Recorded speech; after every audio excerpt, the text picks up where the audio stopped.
Hey, this is Mad Movie Mark, another Mad Movie Mark movie review. Thank you for joining me as I review the 1966 French drama Balthazar the Random. Vous savez la confiance sans borne que j'ai en vous. Hey, thanks. Well, I appreciate that. Though I wouldn't trust anyone that much, but thank you. I appreciate that. I'm reviewing every movie that has 100% fresh rating on Rotten Tomatoes. I am giving them all a score of 1 to 10. After I watch them and score them all, I will rank them from worst to best. I started the 1920 silent movie era, and now I'm at 1966 with Balthazar the Random. This movie has a 100% fresh rating from the critics and an 86% fresh rating from the audience. It ends up on pretty much every best of movie of all times. It's on the Sight and Sounds best movie of all time. I think it's in the 1001 movies you should see before you die. It is a very acclaimed and famous and loved movie around the world. It stars Anne Wazimski as Marie. She is basically the main star of this movie, and Balthazar the donkey. Now, I watched this movie on Saturday, and then I went to bed. On Sunday, I woke up, I paced around the house a bit thinking about this movie, fretting about this movie, wondering about this movie, and then I did something that I never do. I went online, I went on Google, I Googled other reviews of this movie, I Googled backstory of this movie, I Googled everything I could possibly Google about this movie, and then I paced some more, and then I spent the whole day pacing basically because my wife was busy doing other things, pacing, Googling. It's basically all I did all day, and all I could find were just fantastic reviews of this movie about how people rave about it and how amazing it is, and I don't get it. So I guess if I lose some of my subscribers, I lose some of you, maybe it's with this movie, because I honestly don't see it and I don't get it. Now, I will say that I am not a practicing religious man. I do believe that there is a higher force, but I don't practice a religion. It was only through researching on Google that I realized that Balthazar was the name of one of the three wise men. I did see in this movie where Balthazar was baptized, but honestly, a lot of the other things in this movie that have religious undertones, I didn't catch. And I don't watch a movie looking for religious undertones. I watch movies looking for other things, cinematography, for acting, for things like that, but I don't search out religious undertones in movies just because I'm not religious and I don't know a whole lot about religion, to be perfectly honest. But what I learned from my Googling of this movie is that Balthazar is basically supposed to be this Christ-like figure because he is constantly getting pushed around and beat up, and he just takes it. He doesn't fight back. He doesn't lash out at anyone. He just kind of takes the beatings that he's given, also because he was named after one of the three wise men.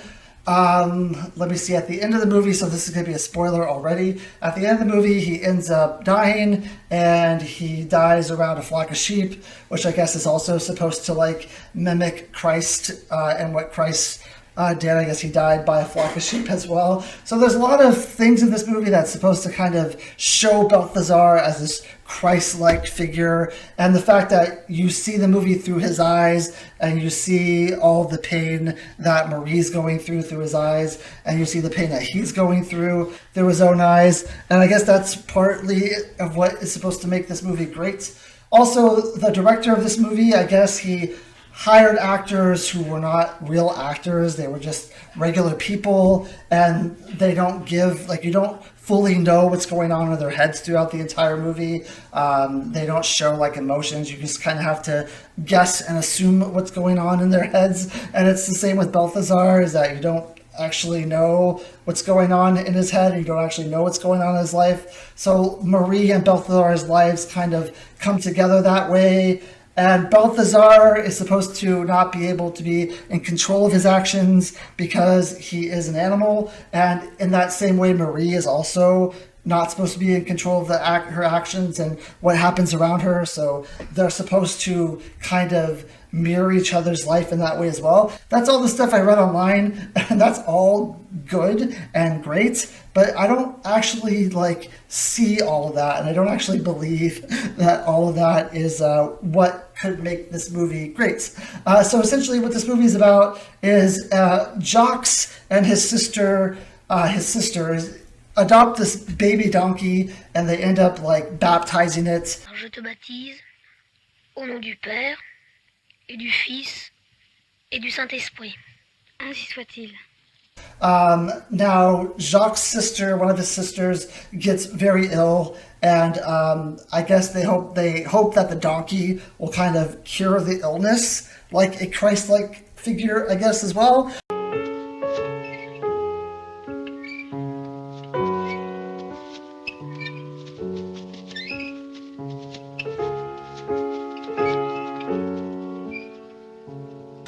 But the sister ends up passing away. The family falls on hard times. So they end up the farm ends up being taken over by Marie's family, and she ends up taking over possession of Balthazar. And she's actually like the only person in the movie that really shows any affection or caring towards Balthazar.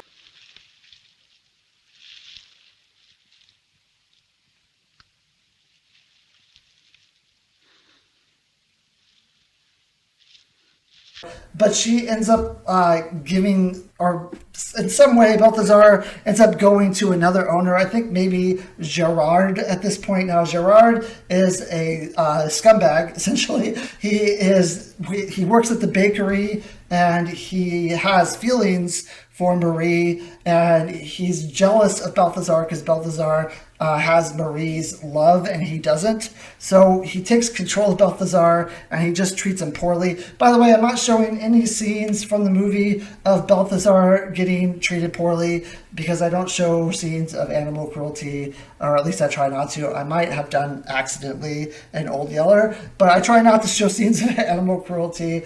But anyway, he treats Balthazar poorly.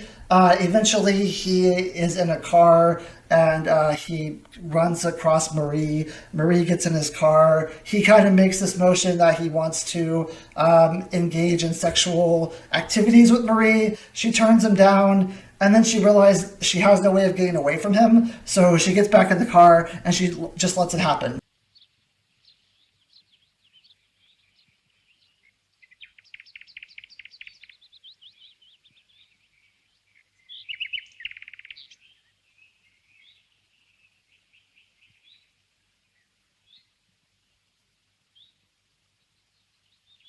Essentially, after this, she, I guess, falls for him because she starts dating him, even though he is very abusive towards her, emotionally, physically, verbally abusive towards her, and he's still abusive towards Balthazar. Balthazar eventually gets passed down to a couple other people. At some point, he is in the circus, and he's like, they're trying to have him count, and he's stomping his foot to do arithmetic, to do math. Puis un seul chiffre de 2 à 9 au choix. 7, 3. Maintenant, notre calculateur va nous faire tout de suite et de tête l'opération.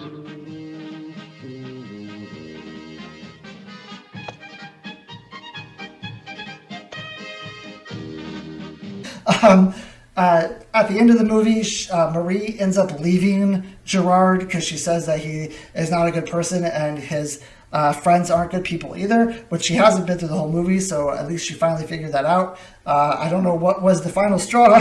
Obviously, it wasn't being sexually assaulted by him. It wasn't being beaten by him or verbally abused by him. But what matters is something triggered in her mind and she got out, which I commend her for that because in a lot of these type of relationships, it is very hard to get out, especially if they have some sort of like monetary hold on you or you feel like you can't get out because you can't survive.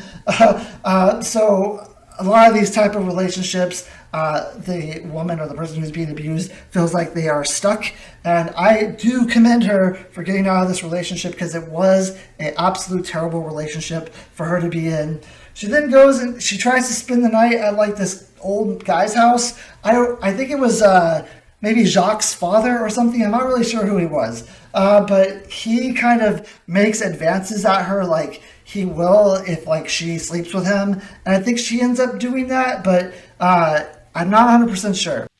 Personne ne t'a vu venir. Personne.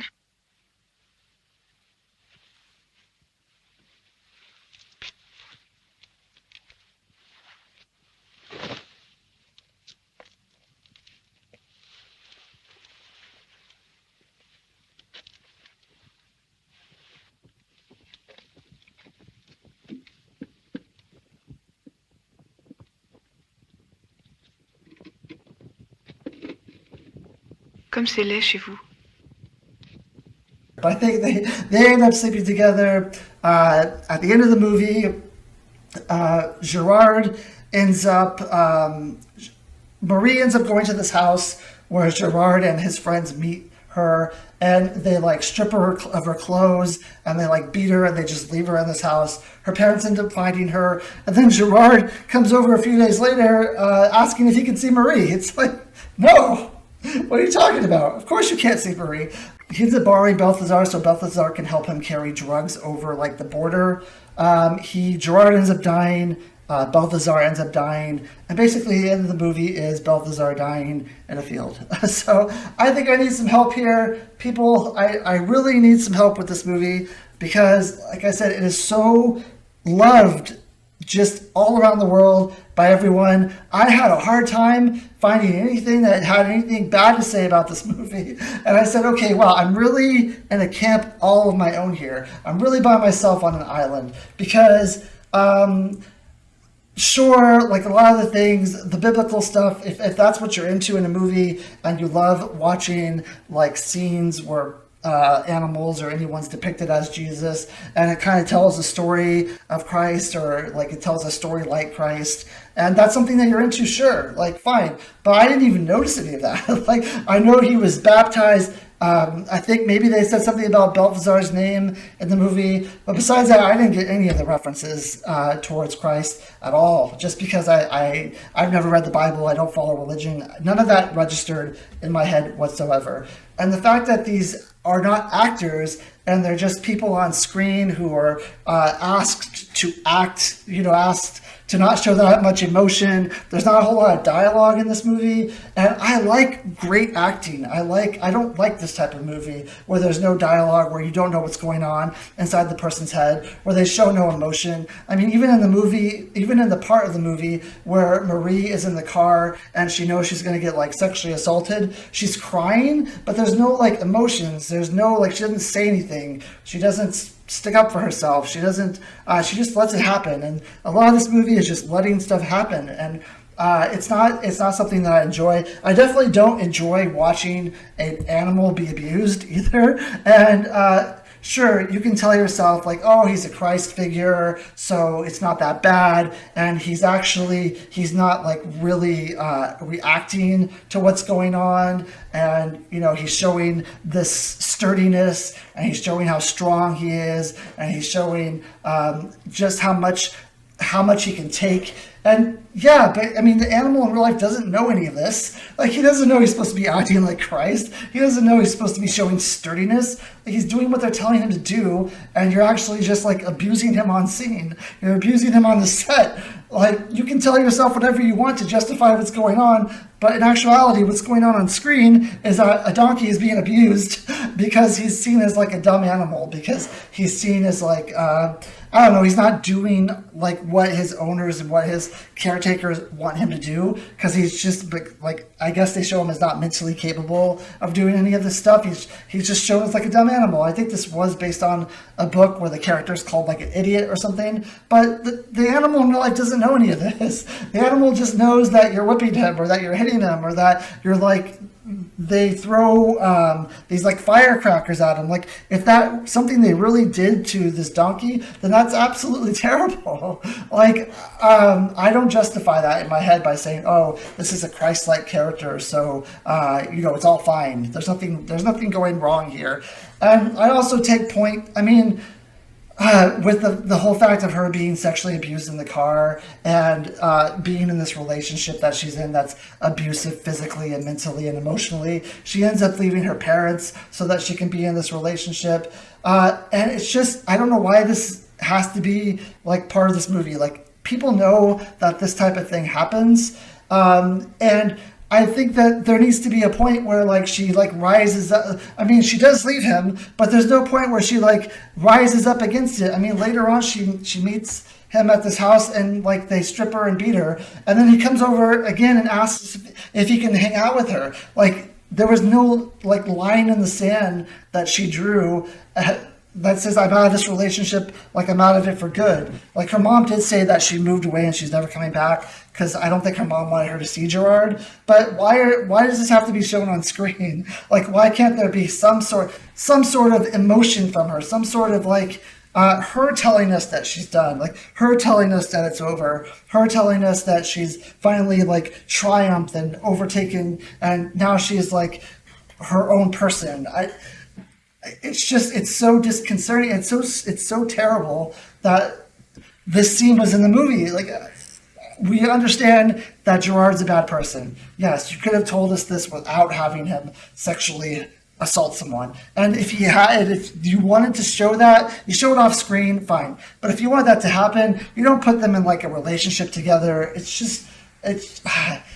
I don't know. It just irked me so bad. This movie, it was just, I was so angry throughout the entire movie that literally nothing was happening besides people getting abused and people getting tortured and donkeys getting hurt and animals getting hurt. And I'm like, I can't understand why this movie is so loved. Like, maybe it's just because I don't have a film background. Like, I didn't go to film school. I'm just a normal person who's watching movies, who's trying to watch some of the best movies ever made, some of the most acclaimed movies ever made, and it is actually trying to understand them. And I'm actually trying to figure out like what makes these movies tick and what makes these movies spectacular and great.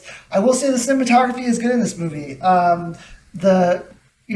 That is one of the pluses, I would say, is the cinematography is quite good. I don't know about anything else, to be honest. I do enjoy the fact that there was an animal in the movie, but the fact that the animal dies, and it dies by like doing something that it was forced to do through the entire movie, it's being like abused, and this movie just sat really bad with me. It gave me a really bad taste in my mouth, and I went into this movie not knowing anything about it, like I said, and I came out of it like the only reason I did all the research and the only reason I Googled things. I mean, I could have just came up here and just said like I hate this movie and I don't understand it. But I tried to understand the movie. I really tried to dig deep down because I don't have a huge like understanding of religion and a huge understanding of finding like religious themes and religious events in movies. I really tried to understand it. I really tried to figure out why people love this movie. And everything I read, I just was like, that's not a good enough reason for me. Like, that's not a good enough reason for me to say that a movie where an animal and a person are abused is like a great movie. Like, it's just not enough. Geez. Like I said, though, the cinematography was great. I do love the fact that there was an animal in this movie and that at least the other person who was being abused showed love to the animal. At least someone else showed love to the animal, and they have something in common, that they both are abused.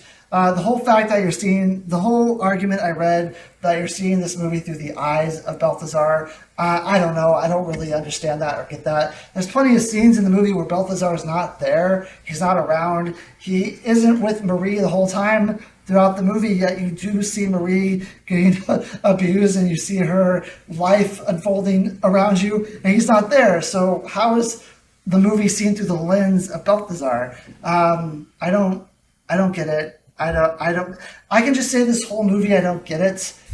Maybe I'll watch it again, but I really have no will to do that. I really have no passion to watch it again. I really have, if there's really nothing else for me to watch and I want to and you guys have great comments, and you guys tell me I'm completely wrong, and you tell me why I'm completely wrong and what I should look for when I watch it again, maybe I'll give it another chance. But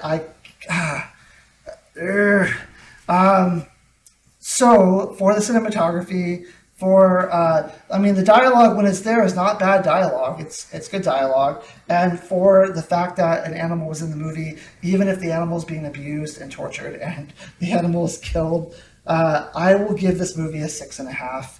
And I think that honestly, I'm being generous, and I'm honestly giving it too high of a number. But there are plenty of other movies that I gave worse scores to that are more egregious than this one in certain ways. So 6.5 is what I'm going to give it, and I'm assuming I will be lit up and torched by everyone in the comments section just because of how loved and beloved this movie is. But like I said, I'm willing to say I don't get it. I'm willing to say I don't understand it, and I'm going to move on. The next movie I'm going to review is The Shooting, which is a Western, and it stars Jack Nicholson. Had no idea Jack Nicholson was in a Western. I haven't watched it yet, so we'll see how it goes. Thank you. I hope you have a great day.